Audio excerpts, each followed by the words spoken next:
We are now going to start Chapter 7 on sampling distributions. In Section 7.1, we are just going to look at what is a sampling distribution. After this lesson, you should be able to distinguish between what is known as a parameter and what is known as a statistic. As we continue our study of statistics, we are about to look at statistical inference.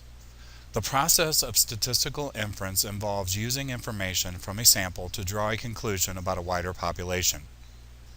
Different random samples are going to yield different statistics.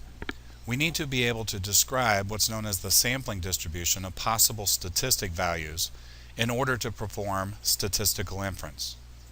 We can think of a statistic as a random variable because it takes on numerical values that describe the outcomes of a random sampling process. Therefore, we can examine its probability distribution using what we've learned in previous chapters. The process looks like this. I have some population that I'm trying to make a conclusion about. I'm going to take a sample from that population, collect data that represents the population, then I'm going to make an inference about the population. As we begin to use sample data to draw conclusions about a wider population, we must be clear about whether a number is describing a sample or a population. Two definitions that you definitely need to know: parameter and statistic. A parameter is a number that describes some characteristic of the population. In statistical practice, the value of a parameter is usually not known because we cannot examine the entire population. A statistic is a number that describes some characteristic of a sample.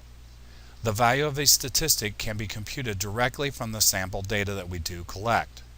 We often use a statistic to estimate our unknown parameter. Remember, S and P. Statistics come from samples and parameters come from populations. You can remember that we write mu for the population mean and x bar for the population sample mean. So mu is a parameter, x bar is a statistic. We use p to represent the population proportion, and the sample proportion p hat is used to estimate the unknown parameter p. So again, p is our parameter and p hat would be our statistic. How can x bar be an accurate estimator of mu? After all, different random samples would produce different values of x bar. This basic fact is called sampling variability. The value of a statistic varies in repeated random sampling. To make sense of sampling variability, we would ask ourselves, what would happen if we took many samples? So we wouldn't necessarily just rely on one sample statistic.